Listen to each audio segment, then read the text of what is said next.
오늘은 사도행전 강의 7번째 시간으로 베드로의 두 번째 설교라는 제목으로 하나님 말씀 전할 때에 크신 은혜가 있기를 주의 이름으로 간절히 축원합니다. 우리나라에서는 몇몇 언론 매체만 보도하고 있는데요. 지금 이스라엘과 이 팔레스타인 무장 정파 중에 하나인 하마스의 무력 충돌이 전면전 양상으로 펼쳐지고 있습니다. 2014년 이후 이 지역에서 이스라엘과 팔레스틴의 충돌이 없었는데 최근 이 하마스의 로켓포가 이스라엘을 공격해서요, 이 지역에 다시 전쟁의 기운이 감돌고 있습니다. 저는 특별히 이 국제 뉴스 중에서 이스라엘에 관한 뉴스가 나오면 좀 주의 깊게 보는데, 특별히 이스라엘 쪽에서 전쟁이 일어나면 또 이 계시록에 나와 있는 그러한 일들이 일어나는 것이 아닌가 주의 깊게 보는 편입니다. 이 팔레스타인 무장 단체인 하마스는 약 1000여 발에 달하는 로켓포를 이스라엘에게 쐈지만, 이 이스라엘엔 이 아이언돔이라는 미사일 요격 체계가 있어서요, 90% 이상 이 로켓포가 요격을 당했다고 합니다.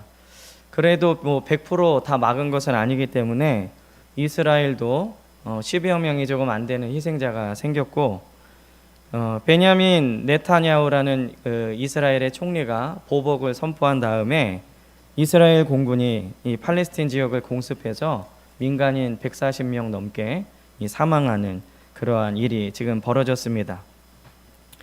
그런데 이 이스라엘과 팔레스틴의 갈등은 역사적인 문제만 있는 게 아니라 여러 나라의 이해관계가 얽혀 있죠.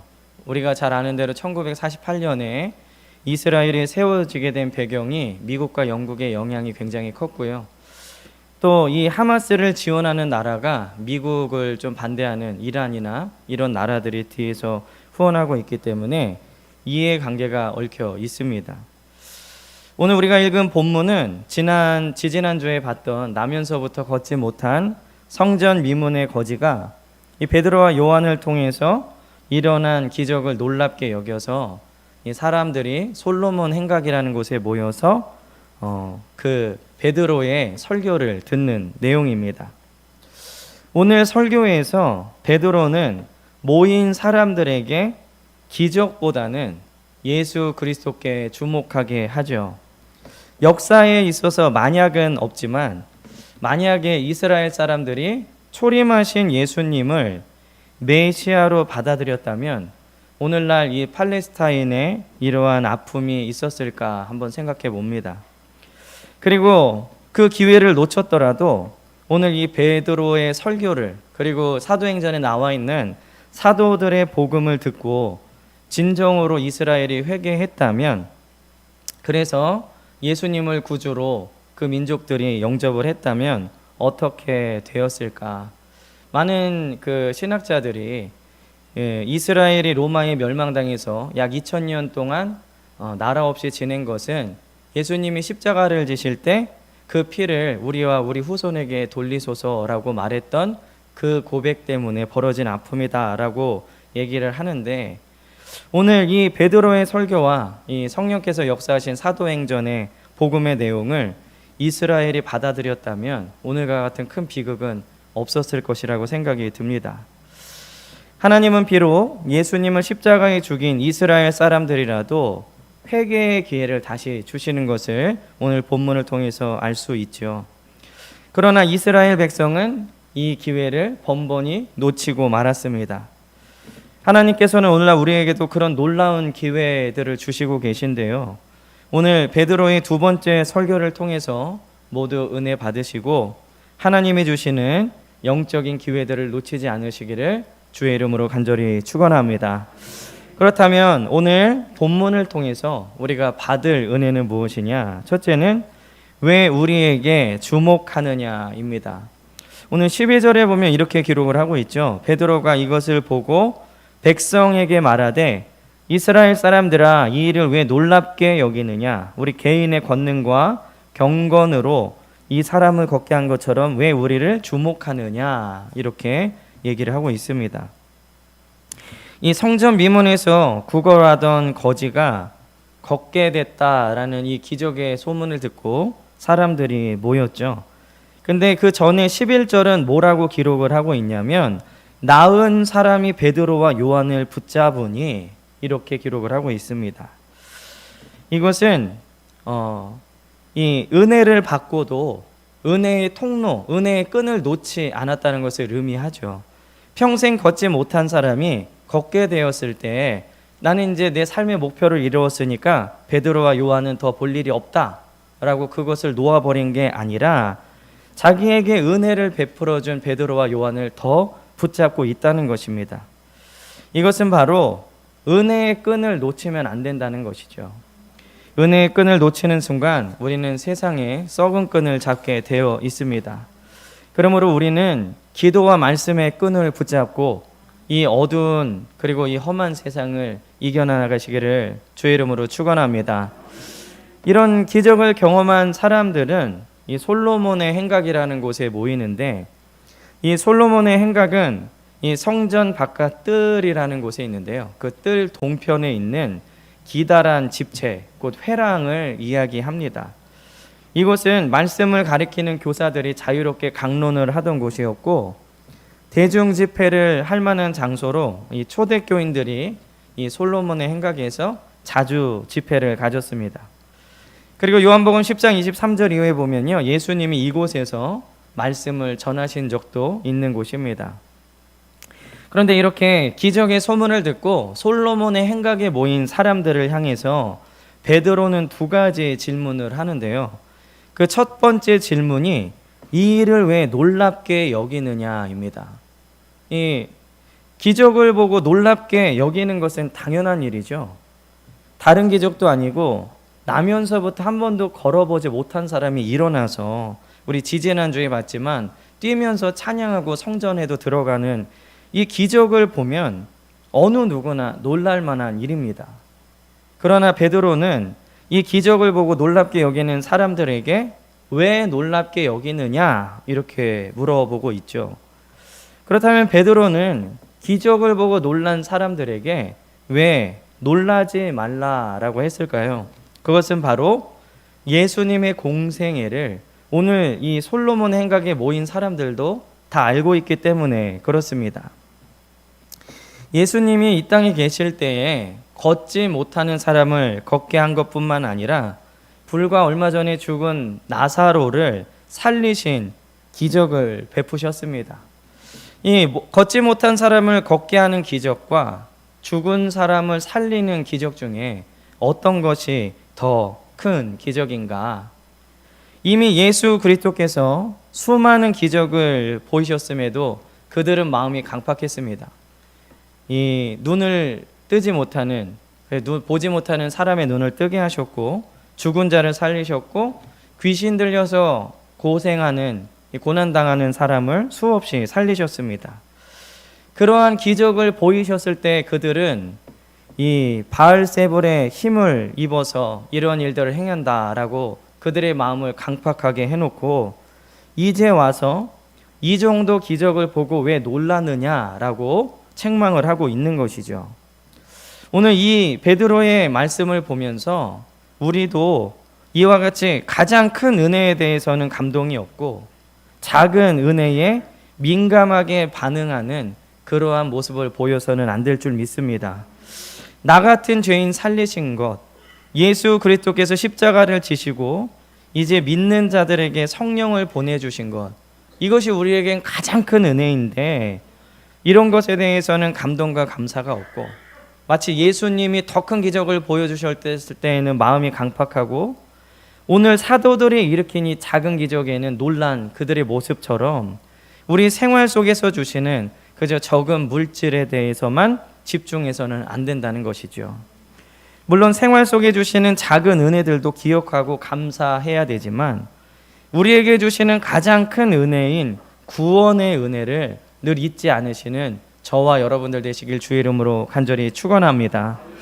그리고 베드로는 두 번째 질문을 하는데요. 그 질문이 왜 우리를 주목하느냐입니다. 첫 번째 질문이 왜 놀랍게 여기느냐? 예수님이 이미 더 큰 기적을 보여주셨는데 그때는 믿지 않고 왜 지금 놀라느냐? 그리고 두 번째 질문은 왜 우리를 주목하느냐입니다. 베드로의 왜 우리를 주목하느냐 이 질문에는 몇 가지 의미가 담겨 있는데요. 첫 번째 의미는 보이는 것이 다가 아니라는 겁니다. 기적이 일어나면 사람들은 1차적으로 기적을 일으킨 사람들을 주목하게 되어 있죠. 만약에 어떤 교회 목사님이 오늘 이 베드로와 요한이 일으킨 기적처럼 앉아있는 나면서부터 걷지 않은 사람을 일으켰다면 사람들은 아마 그 목사님의 영역이 뛰어나신 분이다 보다라고 생각하거나 혹은 저분은 기도를 굉장히 많이 하시는 분인가 봐라고 그 사람에 대해서 주목할 것입니다. 많은 한국 교회에 성령 운동이다라고 해서 일어나는 일들에 대해서 실제적으로 성령에 주목하기보다는 그 일을 행하는 그러한 사역자들에게 주목하는 경우가 많죠. 그래서 그 사역자가 어떤 얘기를 하든지 아멘하는 그러한 우를 범하고 있다는 것입니다.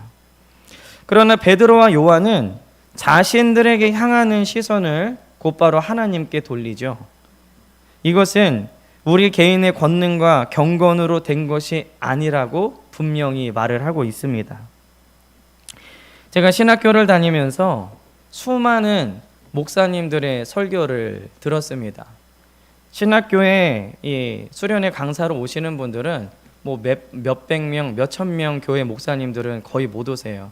적어도 10,000명 이상 되는 분들이 오시는데 제가 기억에 남는 목사님은 오카는 목사님 설교가 가장 기억에 남습니다. 오카는 목사님의 설교를 들으면서 정말로 통회하면서 회개하는 그러한 은혜를 경험했고, 과연 목회가 무엇이고 목회자가 이 시대에 어떻게 살아야 되는가, 정말로 가슴에 뼈에 사무치는 말씀을 듣고 이 사역에 대해서, 사명에 대해서 다시 점검하는 은혜의 시간을 가진 적이 있었는데, 또 어떤 목사님들은 이러한 오카는 목사님 같은 영혼을 울리는 설교를 하시는 반면 어떤 분들은 은근히 자신의 경건과 권능의 능력을 자랑하는 설교를 들었습니다.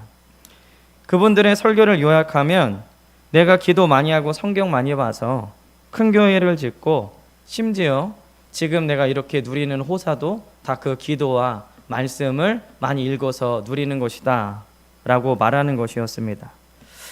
어떤 유명한, 지금도 굉장히 유명한 목사님이 수련회 강사로 오셨는데 그분 설교는 듣기에 더 거북했습니다. 나만큼 기도하면 20,000명, 30,000명 돼서 좋은 것 입고 좋은 거 먹을 수 있다. 이런 얘기를 들을 때마다 마음이 굉장히 불편했습니다. 그러면서 기도를 많이 하니까 멋진 교회 건물도 지었다. 한마디로 너희도 이렇게 해라. 이런 얘기였어요.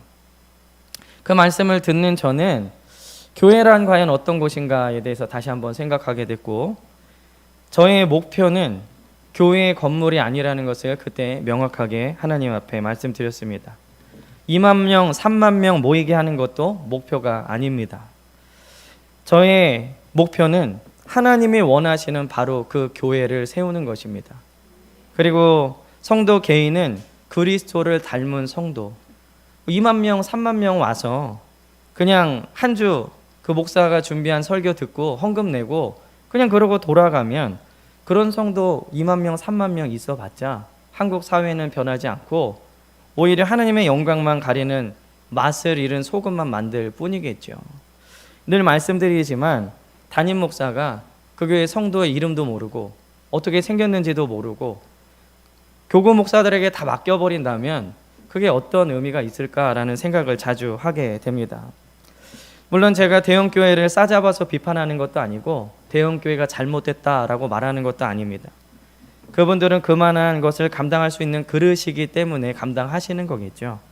하지만 저는 제가 하나님께 원하는, 그리고 하나님이 저에게 원하시는 교회는 최종 목표가 빨간 벽돌로 지은 큰 교회 건물, 그리고 좋은 차, 성도들에게 존경받고 대접받는 그런 목사가 아니라 초대교회 사도들이 주의 복음을 힘썼던 것처럼 저의 최종 목표는 세계 선교입니다. 우리가 전도하는 것도 교세 확장을 위한 것이 아니라 영혼 구원이 목표인 줄 믿습니다. 제가 설교 때마다 종종 저의 목회 철학을 여러분들에게 나누는 이유는 저의 목회 철학을 공유함으로써 여러분들도 제가 꿈꾸는 교회, 하나님이 저에게 맡기신 교회의 그 모습을 같이 그리셨으면 하는 이유에서 전하는 것입니다. 제가 전도할 때 꼭 우리 교회만 와야 된다고 말하지 않으셔도 된다고 종종 말씀을 드리죠. 왜냐하면 주님의 교회는 우주적인 교회이기 때문에 그렇습니다. 베델 교회도 주님이 계시고 다른 교회에도 주님이 계십니다. 물론 우리 교회에 오셔서 신앙생활하면 좋지만 그렇지 못할 상황이면 다른 교회에서 신앙생활 하시라고 권면하시고 전도하시기를 주의 이름으로 축원합니다. 저는 교회끼리 경쟁해서 탁월한 담임 목사가 있는 교회만 살아남는 영적 정글이라고 생각하지 않습니다. 큰 교회가 작은 교회들을 돕고 서로 협력해서 맡겨주신 그 사명을 감당하는 것이 주님의 몸된 교회인 줄 믿습니다. 만약에 목회자 한 사람의 어떤 카리스마나 재능으로 교회가 성장했다면 그 교회는 반드시 그 목사에게 주목하게 되어 있습니다. 이 강단에 설 때에 목회자가 받는 가장 큰 유혹은 돈도 아니고 이성적인 유혹도 아닙니다. 가장 큰 유혹은 나를 주목했으면 하는, 내가 준비한 설교를 잘 들었으면 하는, 바로 오늘 베드로와 요한이 말한 이것에 대한 유혹이 가장 크죠. 앞에서 인도하시는 분들은 아마 그런 유혹이 가장 클 것입니다. 나를 주목했으면, 나를 좀 알아봤으면. 그래서 여러분들이 저를 위해서 기도하실 때, 특별히 강단을 위해서 기도하실 때 내가 드러나지 않고 우리가 예배 때 늘 드리는 것처럼 주님의 이름만, 주님의 모습만, 주님의 영광만 드러나는 강단과 교회가 되도록 많이 기도해 주시기를 주의 이름으로 간절히 축원합니다. 오늘 베드로와 요한이 보이는 기적은 우리의 힘으로 한 것이 아니라 하나님이 보내신 예수님의 능력으로 한 것이다 라고 분명히 말하고 있죠. 우리도 믿음의 눈을 가지고 보이는 것만이 아니라 보이지 않는 하나님의 능력을 신뢰하는 성도님들이 되시기를 주의 이름으로 간절히 축원합니다. 오늘 베드로가 왜 우리에게 주목하느냐라고 말한 그 질문의 두 번째 의미는 그렇기 때문에 사람을 주목해서는 안 된다는 것입니다. 제가 갈라디아서 성경 공부할 때도 전한 내용이지만 우리는 하나님의 말씀을 들을 때에 메신저에 속아서는 안 됩니다. 전하는 자가 누구인가 보다 더 중요한 것은 무엇을 전하는가입니다. 즉 메신저보다 메시지에 더 주목해야 된다라고 말씀을 드렸는데, 예수님께서는 말세에 거짓 그리스도와 거짓 선지자들이 사람들을 유혹할 것이라고 이미 말씀하셨죠. 사람들은 유명한 목사, 큰 교회 목사가 전하는 말이면 그 배경에 압도되어 아무런 여과 없이 듣고 따릅니다. 그러나 이것은 사람을 의지하는 것이죠. 우리는 베드로와 요한처럼 오직 하나님만 의지하고 하나님이 드러나야 합니다. 하나님만 온전히 의지할 때 하나님께서는 우리에게 놀라운 은혜를 부어 주실 줄 믿습니다. 오늘 베드로의 이 질문의 세 번째 의미는 하나님은 지금도 역사하신다는 것입니다. 오늘 16절에 보면요, 그 이름을 믿음으로 그 이름이 너희가 보고 아는 이 사람을 성하게 하였나니, 베드로는 우리의 권능과 경건으로 한 것이 아니고 우리도 너희와 똑같은 사람이지만 단 한 가지 우리는 예수 그리스도를 믿는 믿음으로 이 일을 행했다라고 얘기하고 있는 것이죠. 그런 믿음의 사람들을 통해 하나님은 지금도 역사하고 계신 줄 믿습니다. 우리가 사람을 의지하지 않고요, 하나님만 온전히 의지하면 하나님은 지금도 우리에게 이런 놀라운 역사를 일으켜 주실 줄 믿습니다. 베드로와 요한에게 역사하신 하나님은 지금 우리에게도 역사하시고 또 그때 보내주신 성령은 지금도 우리에게 보내주십니다. 그러므로 오늘 주님만 의지하고 사람을 의지하지 않는 우리 귀한 베들교회 성도님들이 되시기를 주의 이름으로 간절히 축원합니다. 두 번째로는 알지 못하면 죄에 빠지게 됩니다. 17절에 보면 이렇게 기록을 하고 있죠. 형제들아, 너희가 알지 못하여서 그리하였으며 너희 관리들도 그러한 줄 아노라. 17절을 보면 베드로는 이스라엘의 알지 못함이 이 예수님을 죽이는 무서운 죄를 범하게 한 원인이 되었다라고 말하고 있습니다. 알지 못한다는 것은 죄의 핑계가 될 수 없습니다. 하나님 앞에 섰을 때 제가 모르고 그랬는데요 라는 게 핑계는 될 수 없습니다. 하지만 형벌에서는 많은 차이가 있습니다. 예수님께서 누가복음에 보면 아버지여 저희를 사하여 주옵소서 자기의 하는 것을 알지 못하나이다 라고 기도하신 것도 이 때문인데, 예수님은 십자가상에서 자기를 못 박은 사람들이 그 죄를 알지 못하고 짓는 것입니다. 이렇게 하나님께 기도한 것이죠. 이 기도는 그들이 죄가 없다라는 것이 아니라 알지 못하기 때문에 이 무서운 죄에 대한 형벌을 가볍게 해주십시오라고 하나님께 간구하는 기도인 것입니다. 우리가 하나님을 잘 알지 못하면 죄악에 빠지게 됩니다. 그래서 호세아 4장 6절에 보면 내 백성이 지식이 없으므로 망하는도다. 하나님을 알지 못하기 때문에 망한다라고 얘기하고 있죠. 호세아 6장 3절에 보면 그러므로 우리가 여호와를 알자 힘써 여호와를 알자. 올해 저에게 주신 말씀, 또 우리 교회에 새해 첫 주에 선포한 말씀이 여호와의 이름을 아는 자들은 그를 의지하며 시편 9편 10절 말씀이죠. 여기서 하나님을 아는 것은 체험적으로 경험적으로 아는 것이라고 얘기를 했습니다. 근데 이 이스라엘 백성들은 구약은 문자적으로는 잘 알았지만 그것에 대한 영적인 의미는 잘 몰랐기 때문에 결국 이렇게 죄에 빠지게 된 것입니다. 그렇다면 이 이스라엘 백성들이 알지 못해서 지은 죄는 무엇이냐? 첫째는 이스라엘 조상의 하나님께서 영화롭게 하신 예수를 빌라도에게 넘겨준 것입니다. 오늘 13절에 이렇게 기록을 하고 있죠. 아브라함과 이삭과 야곱의 하나님 곧 우리 조상의 하나님이 그의 종 예수를 영화롭게 하셨느니라. 너희가 그를 넘겨주고 빌라도가 놓아주기로 결의한 것을 너희가 그 앞에서 거부하였으니, 심지어 빌라도도 놓아주려고 한 예수님을 그것을 거부하고 십자가에 죽게 했다는 것입니다. 이것은 그들이 예수님이 메시아인 것을 몰랐기 때문에 저지른 것입니다. 수천 년간 메시아를 기다렸지만 정작 메시아가 왔을 때 이방인의 손에 죽도록 넘겨준 것이죠.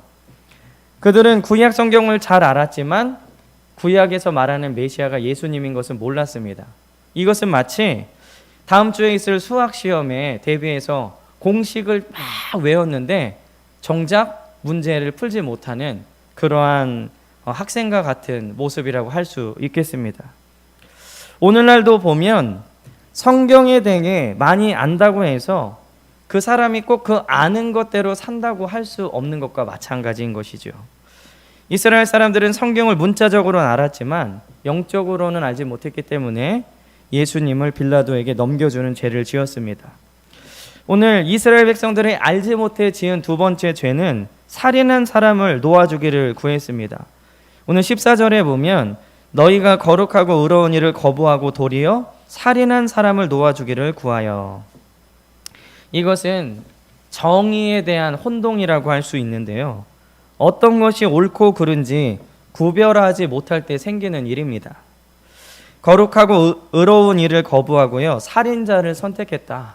우리가 잘 아는 대로 바라바를 놔달라고 얘기를 한 것이죠. 제가 보는 묵상 중에 이런 구절이 있었습니다. 좋은 선택이 좋은 기회를 만든다. 그러면 우리는 언제 좋은 선택을 할 수 있을까요? 예를 들면 여러분들이 어떤 물건을 구입하려고 할 때 그냥 하나만 보고 바로 구입하는 것보다는 이것저것을 비교하고 어디가 더 싼지, 어떤 물건이 더 좋은지 뭐 이렇게 상품평도 읽어보시고 비교해보고 가장 좋은 것을 선택할 때 우리는 좋은 것을 선택할 수 있게 되는 것이죠. 마찬가지로 우리가 믿음의 선택을 하기 위해서는 하나님의 말씀으로 인한 영적인 정보가 많아야 좋은 선택을 할 수 있습니다. 그리고 좋은 믿음의 선택을 할 때에 우리에게 믿음의 기회가 많이 온다는 것이죠. 특별히 인생의 중요한 선택의 기로 앞에 있으신 분들은 더 많이 기도하시고 말씀으로 충분히 검증하신 후에 선택하시기를 주의 이름으로 간절히 축원합니다. 오늘 이스라엘이 알지 못해 범한 세 번째 죄는 생명의 주를 죽인 것입니다. 오늘 15절에 보면 이렇게 얘기하고 있죠. 생명의 주를 죽였도다. 이스라엘은 왜 이렇게 무시무시한 죄를 지었습니까? 베드로의 말씀과 같이 알지 못해서, 말씀을 제대로 알지 못해서입니다. 그들은 주님이 얼마나 소중하고 귀하신 분인지 몰랐습니다. 예수님이 주실 그 구원의 은혜가 얼마나 큰지 몰라서 죽였다는 것이죠. 오늘 이 말씀을 우리에게 적용해 본다면 우리도 우리 마음 가운데 역사하시는 생명의 주님을 거부하지 말고 주님이 주시는 말씀의 은혜로 날마다 살아가야 될 줄 믿습니다. 생명의 주께서 내 안에 살아계셔야 우리가 살 수 있는 것이죠. 우리 생명의 주님과 늘 동행하시는 저와 여러분들 되시기를 주의 이름으로 간절히 축원합니다. 마지막으로는 베드로의 설교를 듣고 이스라엘이 행할 일입니다. 오늘 베드로의 설교 전반에는요, 이 성전 미문의 거지가 고침받은 것은 예수님의 능력이다, 우리의 힘이 아니다 라고 말하면서, 그런데 너희는 그 예수님을 생명의 주를 죽였다 라고 설교를 했습니다. 만약에 설교가 여기서 끝났다면 이스라엘 사람들은 좌절과 낭망에 빠지게 되겠죠. 그러나 거기서 끝나지 않고 그러면 너희가 앞으로 어떻게 살아야 되는가에 대해서 베드로가 얘기하고 있는데요. 이 베드로가 전한 이스라엘 백성이 앞으로 해야 될 일은 무엇이냐? 첫째는 회개하는 것입니다.